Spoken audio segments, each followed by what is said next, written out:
So this is an example of a word problem on friction. So suppose a block with a mass of 2.50 kilograms is resting on a ramp. So there's a ramp. Okay, supposing this is the ramp. So inclined at a certain angle.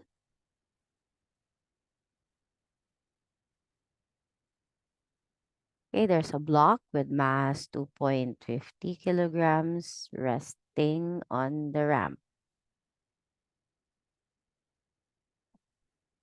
Okay, its mass is 2.50 kilograms. So if the coefficient of static friction between the block and ramp is 0.350, what maximum angle can the ramp make with the horizontal before the block starts to slip down? So the block will eventually slip down if we increase the angle. Okay, so we need to find that angle, a maximum angle that the ramp can make with the horizontal, okay, before the block starts to slip down. Okay, so static friction must be the maximum amount, okay, that needs to be overcome so that the object will start to move down the ramp. So if the object will move down the ramp, so resistance force, meaning the friction, must be directed up, okay, the ramp. So there's a friction, okay, frictional force going up the ramp. Okay, so let this be the arrow representing that force. Okay, it's a resistance force. So it opposes the motion of the object. Okay, and the coefficient of static friction between the block and the ramp is 0.350. So it's unitless.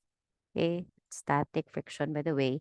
So it's unitless because it's a ratio of two forces, the frictional force and the normal force.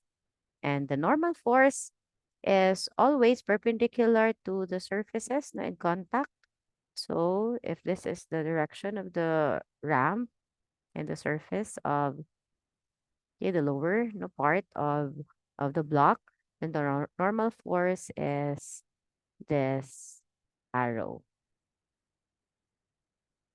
Okay, for a moment. So it's this arrow. No, it's always perpendicular to, okay, perpendicular to the surface. So makes a 90-degree angle now with the surface. Okay. And then, of course, aside from these two forces, okay, this is the normal force. So aside from these two forces, of course, we have the gravitational force, no, which is always directed, okay, downward.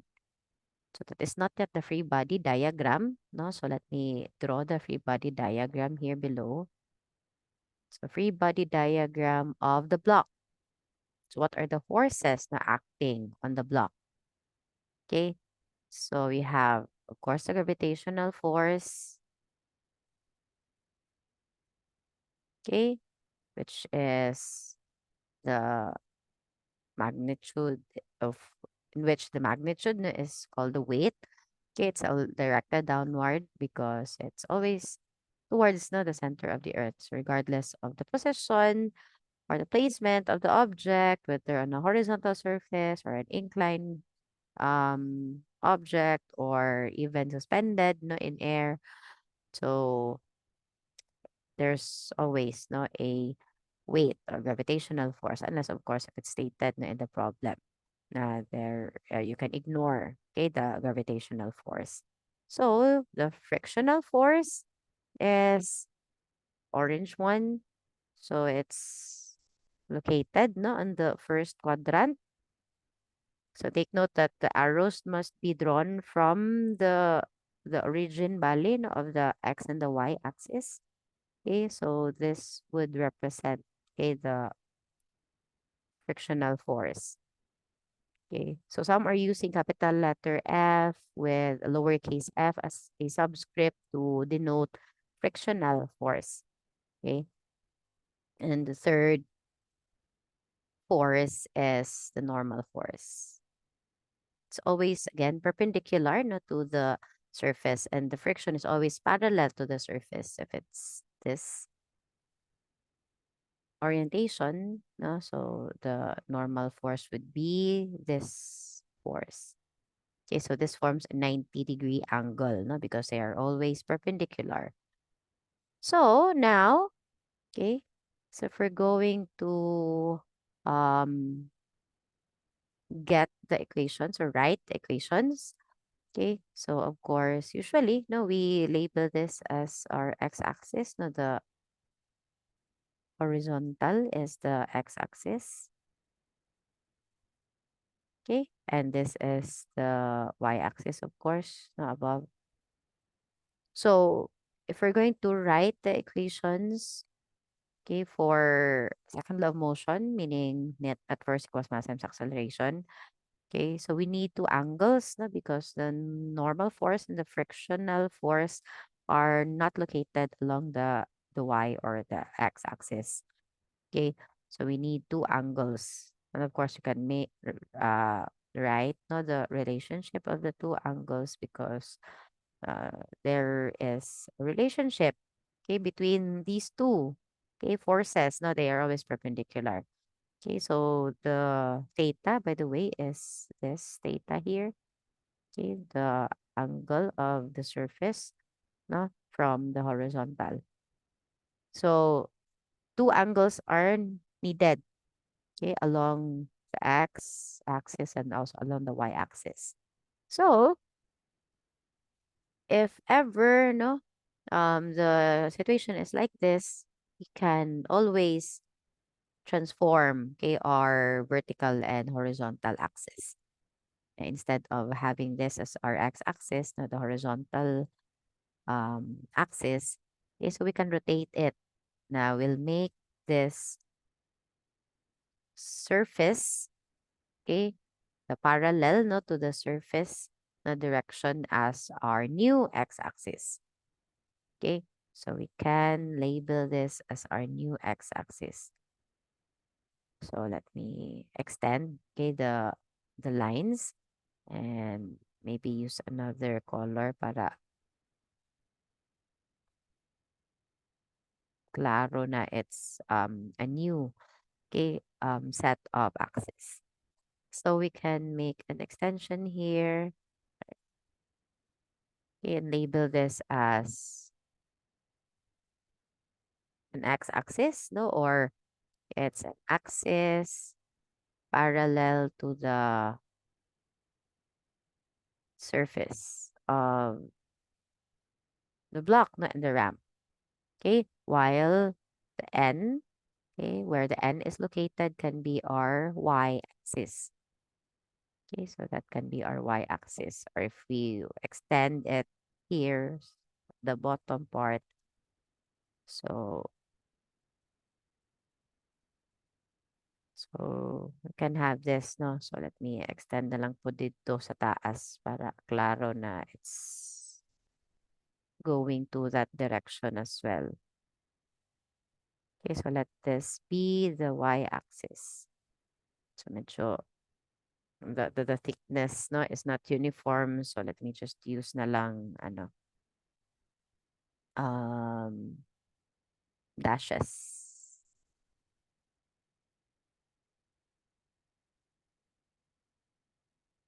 Okay, so this is the y-axis. The extension is here. And for the x-axis, please change that to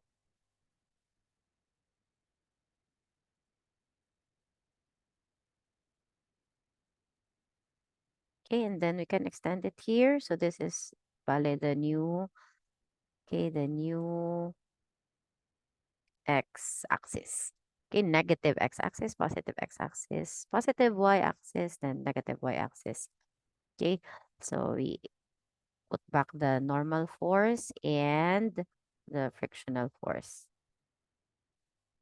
Okay, So if we're going to rotate no the axis, so meaning the normal force and the frictional force are already along these axes, so there is no angle no requirement.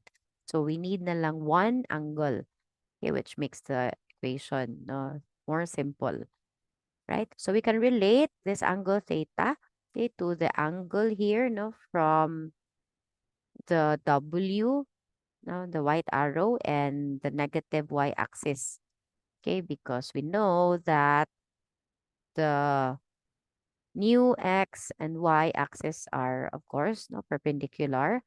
So meaning this angle here, okay, bale on the fourth quadrant of the new Cartesian plane we are drawing, okay, so it's a total of 90 degrees. So if it's angle theta here, then this would be 90 degrees minus theta. Okay. And the original x-axis and the y-axis where the weight is located, okay, is also, or they're also perpendicular, no? So the summation of this is 90 degrees also. So if this is 90 minus theta, then this angle here is angle theta, right? And we can draw the components of the weight, okay? So its vertical component is along the y-axis.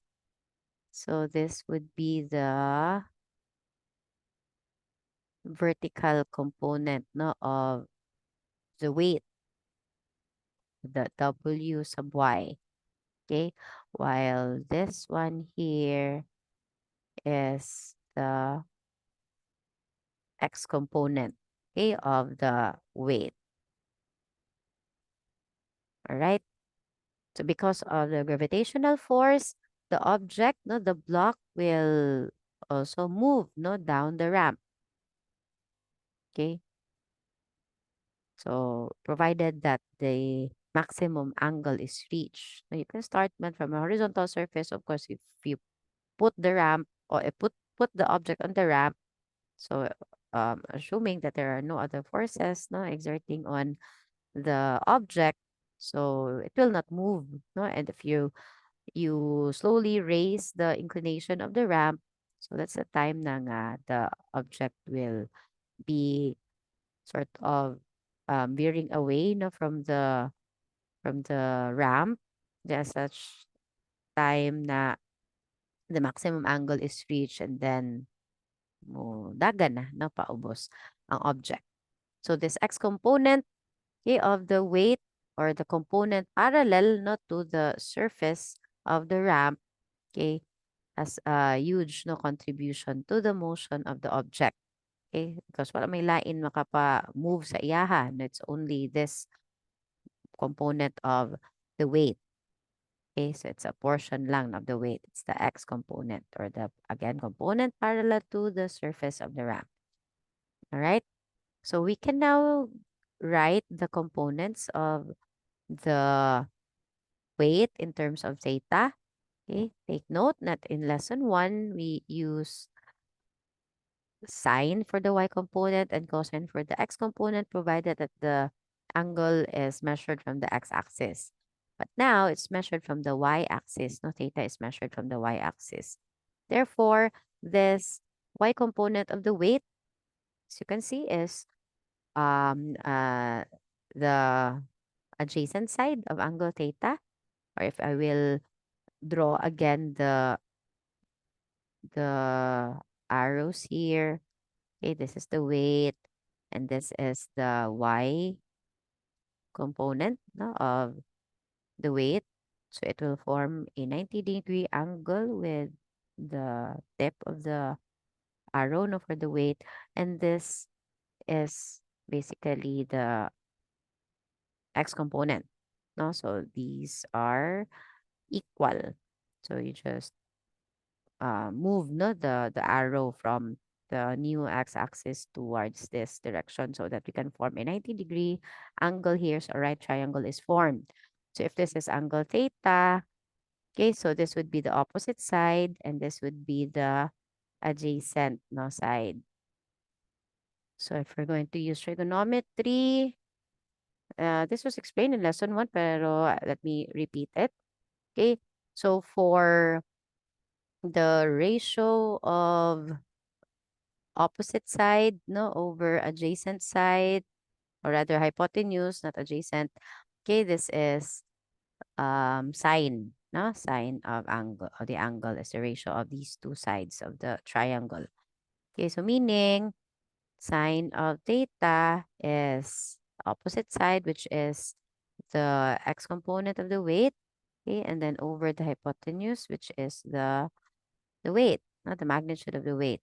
So therefore, the x component would be bearing no the sine. Okay, while for cosine theta, okay, so it's adjacent no over hypotenuse. So the adjacent side is w sub y,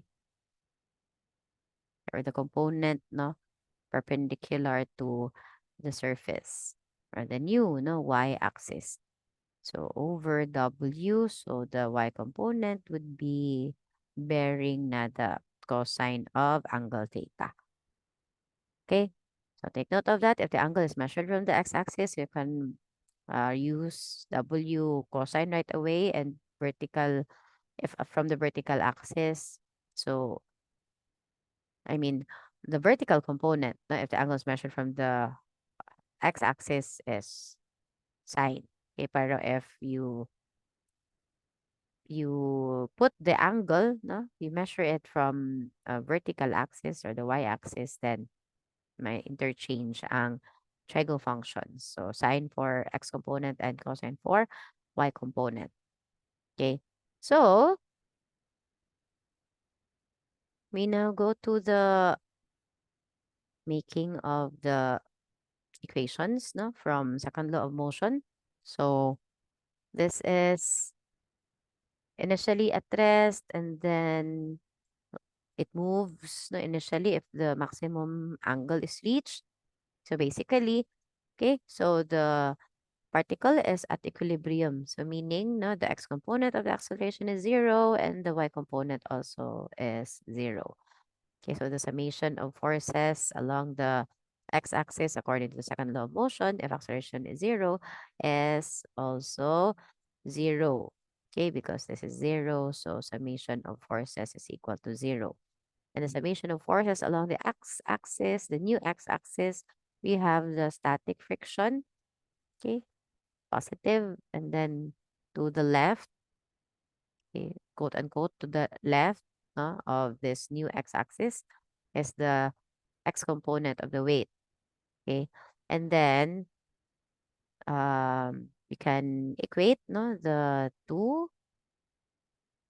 I mean, we can put no the w sub x to the right side, making the two variables equal.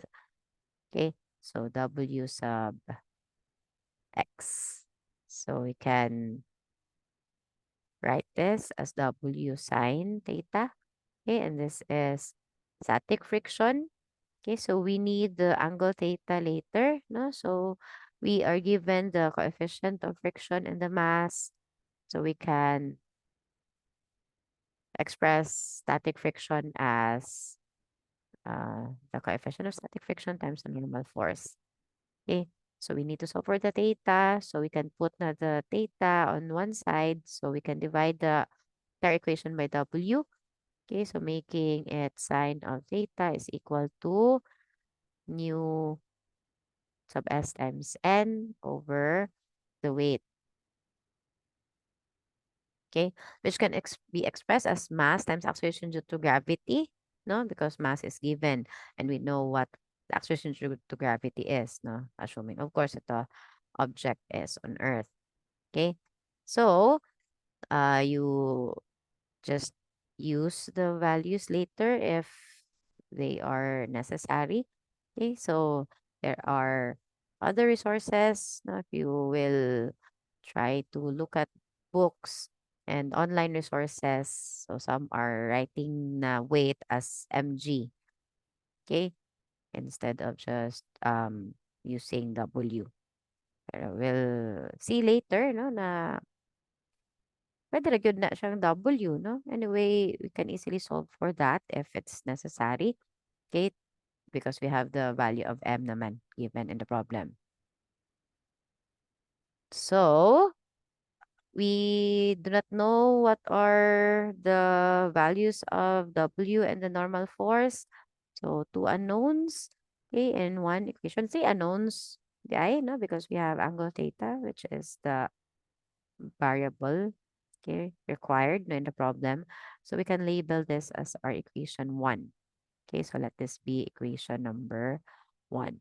So, we need at least one more equation to reduce the number of variables. Okay, so this time along the new y-axis. So summation of forces along the y-axis is 0 as well, no, because acceleration is 0. So we have the normal force, okay, the positive force, and then minus no, the y component of the weight. Okay, so n is equal to w sub y, and w sub y is what they call this? W times cosine of theta, no? So cosine theta therefore is equal to n over w. So again, okay, we need to solve for theta. So that's why I'm putting all the terms containing theta to the left side for these two equations. So the second equation is also in terms of n and w, same with the first equation. Okay, and they are expressed as theta on the left side. Okay, so we cannot um, solve for the value of theta here using the first equation because again, we do not know these values n and w. So we have two unknowns, or rather three unknowns with two equations. Okay, to reduce the number of unknowns, we can use substitution method, no, or what they call this elimination method. Okay, actually, we can solve for n instead of sine theta and cosine theta. So let me present two solutions. Okay, so we can get no the relationship of sine and cosine. Okay, we can get its ratio, no, so that we can write it as one single trigo function. So we can write sine theta over cosine theta. It's equal to tangent theta. So we can solve for the angle later, no, by getting the arctangent of whatever value we get no, on the right side. So from equation 1, okay, from equation 1, so we have mu sub s times n. Okay, so let me write it here over w. And then for the cosine from the second equations, we have n over w. So n and w will be cancelled out. Okay, so leaving na lang mu sub s on the right side of the equation. So tangent theta is therefore equal to mu sub s, and theta is arctangent of mu sub s. Okay, so meaning arctangent of 0.35 or 350. No? So we're going to use a calculator. So shift tangent for arctangent, and that's 0.350. So it's 0.33. Okay, so this is in radian mode. So sure to check the mode of your calculator. So it must be 19.29 degrees, rounded up to the second decimal place. Okay, so 19.29 degrees. Or using another solution, so alternate solution, okay, if you cannot see relationship of the sine and the cosine, so you can solve for n instead of solving for sine theta, no, from equation 1. Okay, so you can have it as n, no, is equal to w sine theta over mu sub s, right? And then from equation 2, So you can do substitution, no, substitute the value of n to equation 2. So yeah, let's try that. Or you can solve for n from equation 2 and then just equate the two n's. Okay, or you can also use substitution method. Okay, basically it's still substitution or elimination. So the goal is to reduce the number of variables, no, for systems of equations. So substitute, okay, to equation 2. So meaning instead of writing n, okay, we write w sine theta over mu sub s. So cosine theta is equal to n, okay, or w sine theta over mu sub s, and then all over, okay, all over w.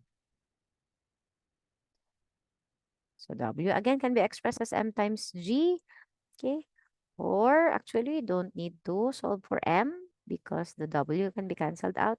So meaning the mass of the object placed on the ramp will not matter. Okay. So assuming of course na it's an ideal no scenario. No other forces are acting no on the object. So whether it's a heavy object or a light object, so as long as the material, okay, for the block and the material also of the ramp are consistent. So meaning, okay, same angle na, is needed for the object to start moving. So cosine theta would be equal to sine theta no over mu sub s. Okay. So we can write, okay, sine theta over cosine theta, no, dividing the entire equation by cosine theta and putting the mu sub s here. Okay, by cross multiplication, diba, mu sub s times cosine theta, and divide everything by cosine theta. So sine theta over cosine theta is mu sub s. So that we can write this as tangent, no, similar to the first solution. So theta therefore is arctangent of mu sub s. So ito na lang tiwason. So arctangent of 0.350, or that would be 19.29 degrees approximately. So this is the maximum angle that the ramp should make with the horizontal for the object to start moving, okay, down the ramp. All right, so that's how you solve for problems involving friction, okay, on an inclined plane.